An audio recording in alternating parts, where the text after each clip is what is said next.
Welcome back to another episode of Sorority Chat. This is going to be a solo episode with me today, and I'm going to step outside of the topic of sorority housing and talk about something that's near and dear to my heart, which is leadership. You probably know that I'm very keen on mentoring and helping to build the next generation of leaders. I do that through my business. I feel like we're giving back to that cause by the type of design work we do within sorority houses. And so I want to speak today to the students involved in sororities, the collegiate students, on leadership. And so I hope that you will share this episode with someone that you think could benefit from what I share. So, leadership in a sorority is more than just holding a title. It's about making a positive impact and guiding your sisters towards success. So, great sorority leaders possess characteristics like they're communicative, they are empathetic, they are organized, inspirational, they're decisive. These qualities really help to make up a good leader, somebody that the members can look up to, they can rely upon, and that can lead through all types of situations that the chapter might be faced with. And this doesn't have to just be chapter president. It could be all variety of roles, anything that you might be able to hold on EC, a volunteer position, anything that has you leading a group. So, how can you develop the skills that are essential for leadership? So, I've got some tips for you. Seek some mentorship. I sound like a broken record all the time talking about mentoring, but nobody knows what you need as a student if you don't reach out and ask. If you're looking to get to know something about an industry, then you get out and you do an internship and you reach out to someone in that career field to get information. And so don't hesitate to reach out to somebody who has really great leadership qualities or who leads groups, either personally or professionally, and tell them, hey, I'd like to learn more about being a leader. Can I sit down and have coffee with you every now and then? Can we do some check-ins? But you, as the student, will probably have to reach out because nobody knows what you need. And so they're not going to come knocking on your door and saying, I want to be your mentor. It's not that formal. So don't be scared to reach out and ask someone if you can pick their brain and if they can give their best advice to you. Another great way that you can develop these skills is attending workshops. That could be something that your sorority organization offers. It could be something that is offered on your campus or within your major. There are online courses that you can take. There's a lot of free webinars out there. So depending on what skill you're trying to hone, I guarantee there is some sort of workshop or seminar out there that is accessible to you that you could go through the course and start to learn some tools to help hone that skill for you. I'm a huge lover of continuing education. I always love learning. Right now, I'm going through a certification called Science in Design, and it's about the neuroscience behind the design choices that we make and how our environments affect our brains. So never stop learning. I'm a huge advocate for that. Another great way to hone these skills is just to read and to learn.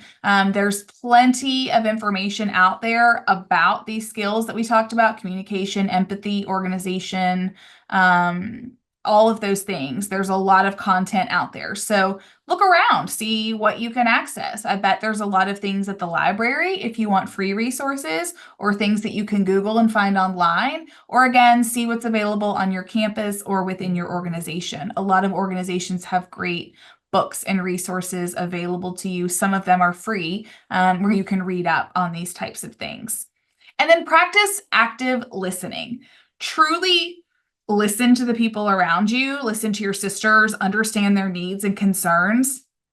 That is going to help shape you so much as a leader, because if you're showing that you're listening, you're often going to be empathetic. The people that you're leading will feel seen, understood, acknowledged, and they're going to be more likely to buy in to whatever you're saying as a leader.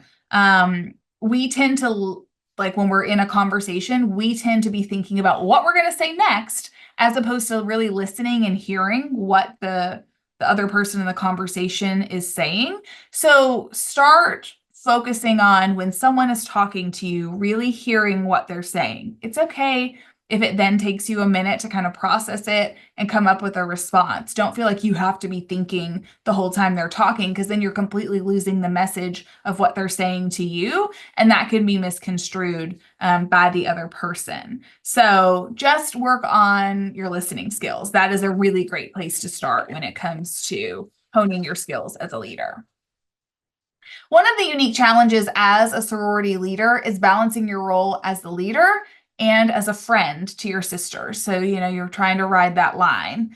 And here are some ways that you can navigate that balance. You want to set some boundaries. Setting boundaries is not a bad thing. It's not a rude thing. And it's a lot simpler than I think people realize. Be clear when you're acting in your leadership role versus when you're hanging out just as a friend. You could, if you have to have a conversation with somebody that's about the leadership side of things, hey, Caitlin, I need to talk to you about X, and I'm coming to you as VP of recruitment here, not as your roommate and friend. And so let's talk about this. Or, you walk over to Lindsay and say, hey, I was wondering what your thought was on this. And I'm coming to you as a friend, not as a leadership position. I'm not like officially gathering information. So just saying simple things like that can help identify the boundaries and let someone know what role you're acting in before you have a conversation or interact with them. Stay fair. You want to treat everybody equally. Don't show favoritism to your friends or your roommates within the organization. You need to, as a leader, act fairly. And that can be hard to do sometimes. We're a little biased. We like who, we're closest to, but just try to get that out of your brain when you're acting in your leadership role.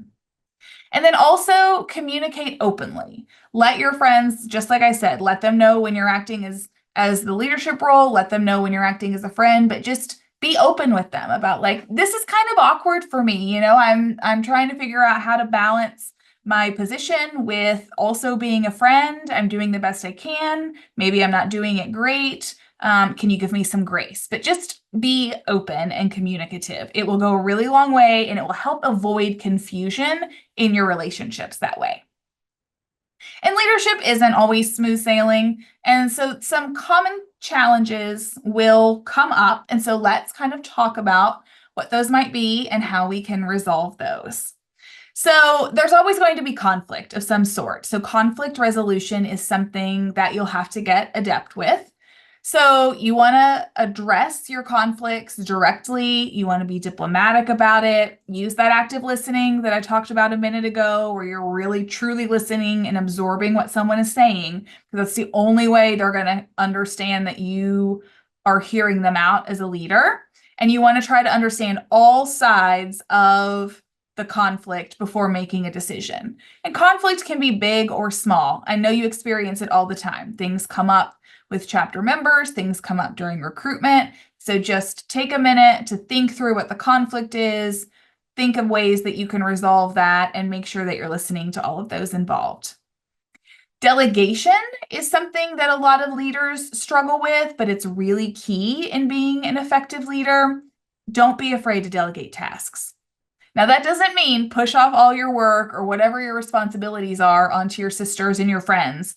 It means finding the strengths that those around you have and asking them to assist with tasks, because that's a place that they're really going to shine. They're going to do a great job. It's going to be a win for them, and you're setting them up for success. Thereby, it's helping to take some things off of your plate, setting you up for success to focus on the areas that are your strengths.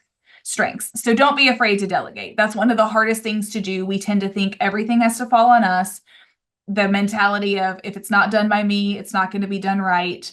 That is only going to hurt you. So delegate, delegate, delegate, and it will help you to be successful as a leader. Stress management is another challenge that comes up when you're in a leadership position. Sometimes things just get dumped on you, or there's certain seasons like recruitment where stress is higher than other times of year when you're in your position. So make sure that you're making time to take care of yourself. Make sure you're sleeping enough, you're eating correctly, you're hydrated. I know that those sound so simple, but when you're treating your body well and you're giving your mind what it needs, then you are much more equipped to be able to handle whatever situation you're in or what stressors you're experiencing. And oftentimes, the stress is significantly less when you're treating yourself better because you realize you just have a better grasp on reality and what's actually happening and how you need to address it. So always make sure that you're taking care of yourself. And self-care is so much more than a bubble bath, but think about the things that you need and when you are at optimal performance versus when you can recognize that you're depleted and you're not doing as well. And so try to always do the things that steer you towards that optimal performance, because that will help you in your leadership role as well. I reached out to some of our listeners and I asked them for some inspiring leadership stories. And so I thought I'd share a few highlights here because, like I said, leadership is just near and dear to my heart. I won't share names, I won't share chapters, but just kind of give you some fun overviews, and hopefully you can find some that inspire you, maybe some that you relate with. So the first story is there was a sister who led a successful fundraising campaign, and their goal actually, they were able to double what their goal was in terms of what they raised. So that was a huge win. A second story is there was someone who created an inclusive environment, ensuring all sisters felt welcomed and valued. There was a situation where someone had a physical disability, so they adapted one of their sisterhood events that may not have been as inclusive for this person, and it worked out great. Everyone involved had a great time. Very few people, I should say, noticed that small change, but the person who would have been excluded otherwise felt so welcomed and had a great time. So that is a huge win. And it's not the same as saying, oh, we doubled our money, but it's a win in and of itself. And then another story is about a chapter president, who managed a challenging transition period, and she did it with grace and resilience. So again, not as tactile as raising a lot of money, but gosh, that has to feel good when you know you're going into a tumultuous transition period, you're not sure how it's going to go, and you handle it well, and then in the end, everything shook out okay. So kudos to these listeners who had these successes. Also, thank you for sharing your stories with me and letting me share them today. I'm sure that they are inspiring somebody else who is listening. And then I just want to share a few top tips about sorority leadership that have been shared with me along the way. Tip number 1, always lead with empathy. Understanding your sister's perspectives can guide your decisions. Tip number 2, stay organized and use tools like planners or digital calendars to manage your time. You have no idea how many folks cannot manage their time and they're in a leadership position and it leads them to burnout. They're not taking care of themselves. It becomes a huge issue. So time management is another key for you. And then the final tip is do not be afraid to ask for help. Leadership is about teamwork and collaboration. And that tip just ties right back to that delegation point that I shared earlier. All of this plays into each other. And so if you can really strengthen these skills, then you'll be a very well-rounded leader and it won't take a toll on you as a person and as an individual. So to wrap up today, I just want to remind you that leadership is a journey. It's about growing, learning, and making a positive impact on your sorority and beyond, honestly. Embrace your challenges, celebrate your successes, and always support your sisters. That's it for today's episode. If you have any questions or you want to share your own leadership stories, please reach out on social media, PDR Interiors. You can DM us. And then don't forget to share the episode. That helps us so much to get out to new listeners. And you can like and leave us a review. That also really helps us. And until next time,